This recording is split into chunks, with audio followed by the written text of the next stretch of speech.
السلام علیکم every one, کیسے ہیں آپ؟ امید کرتے ہیں سب بخیر ہوں گے۔ ہم بھی الحمدللہ خیریت سے ہیں۔ تو آج ہم جانیں گے سورہ اخلاص کی فضیلت۔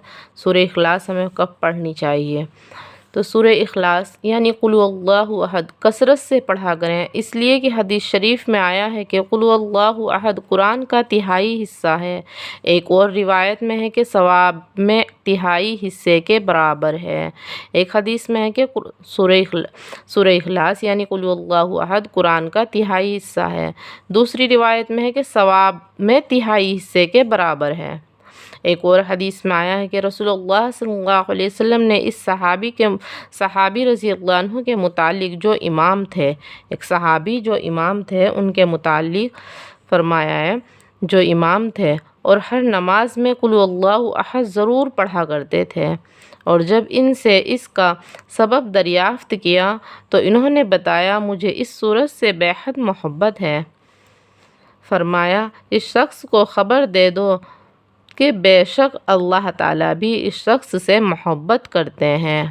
آپ صلی اللہ علیہ وسلم بتا رہے ہیں کہ ایک صحابی کے متعلق جو امام تھے وہ ہر نماز میں کیا ہے قل هو اللہ احد ضرور پڑھا کرتے تھے۔ جب ان سے اس کے بارے میں پوچھا گیا کہ آپ ایسا کیوں کرتے ہیں تو انہوں نے بتایا کہ مجھے اس سورت سے کیا ہے بہت زیادہ محبت ہے۔ تو آپ صلی اللہ علیہ وسلم نے فرمایا کہ اس شخص کو خبر دے دو کہ بے شک اللہ تعالیٰ بھی اس شخص سے محبت کرتے ہیں۔ تو جو سورہ اخلاص سے محبت کرتا ہے اللہ تعالیٰ بھی اس شخص سے محبت کرتے ہیں۔ ایک اور حدیث میں آیا ہے کہ ایک صحابی رضی اللہ عنہ کا واقعہ ہے کہ وہ ہمیشہ اور صورتوں کے ساتھ سورہ اخلاص ہر رکعت میں ضرور پڑھا کرتے تھے۔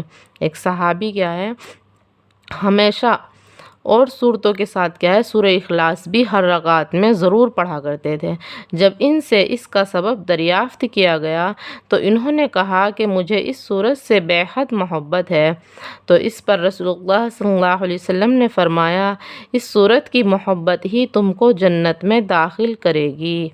ایک شخص تھے جو صحابی تھے، ان کا واقعہ آپ صلی اللہ علیہ وسلم بتا رہے ہیں کہ وہ کیا ہے سورہ اخلاص کے ہر رکعت میں کیا ہے اور صورتوں کے ساتھ سورہ اخلاص بھی ہر رکعت میں ضرور پڑھا کرتے تھے۔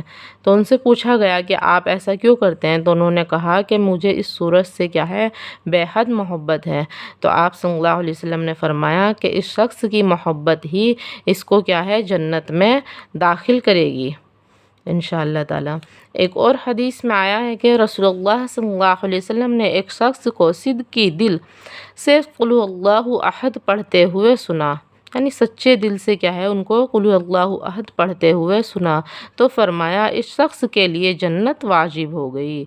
آپ صلی اللہ علیہ وسلم نے ایک شخص کو کیا ہے سورہ اخلاص سچے دل سے پڑھتے ہوئے سنا تو آپ صلی اللہ علیہ وسلم نے فرمایا کہ اس شخص کے لیے کیا ہے جنت واجب ہو گئی۔ ایک اور حدیث میں آیا ہے کہ رسول اللہ صلی اللہ علیہ وسلم نے فرمایا قسم ہے اس ذات کی جس کے ہاتھ میں میری جان ہے کہ یہ سورہ اخلاص ایک تہائی قرآن کے برابر ہے۔ ایک تہائی قرآن کے کیا ہے برابر ہے۔ آپ صلی اللہ علیہ وسلم نے فرمایا ہے کہ قسم ہے اس ذات کی جس کے قبضے میں کیا ہے میری جان ہے، جس کے ہاتھ میں میری جان ہے، یہ سورہ اخلاص ایک تہائی قرآن کے برابر ہے۔ ایک تہائی قرآن کے کیا ہے سورہ اخلاص برابر ہے۔ ایک اور حدیث میں آیا ہے کہ جو شخص سونے کے ارادے سے بستر پر لیٹے، جو شخص سونے کے ارادے سے بستر پر لیٹے اور پھر دائیں کروٹ پر لیٹ کر 100 مرتبہ قل هو اللہ احد پڑھ لیا کرے، جو شخص کیا ہے سونے کے ارادے سے بستر پر لیٹے پھر دائیں کروٹ پر لیٹ کر 100 مرتبہ قل هو اللہ احد کیا ہے پڑھ لیا کرے تو قیامت کے دن پروردگار عالم فرمائیں گے اے میرے بندے تو اپنی دائیں جانب کی جنت میں چلا جا۔ جو شخص کیا ہے بستر پر لیٹ رہا ہے اور پھر کیا ہے دائیں کروٹ لیٹ رہا ہے اور 100 مرتبہ سورہ اخلاص پڑھ رہا ہے تو اللہ تعالیٰ نے کیا ہے اس بندے کے لیے کیا قیامت کے دن اللہ تعالیٰ اس بندے سے کیا کہیں گے اے میرے بندے تو اپنی دائیں جانب کی جنت میں چلا جا۔ سبحان اللہ۔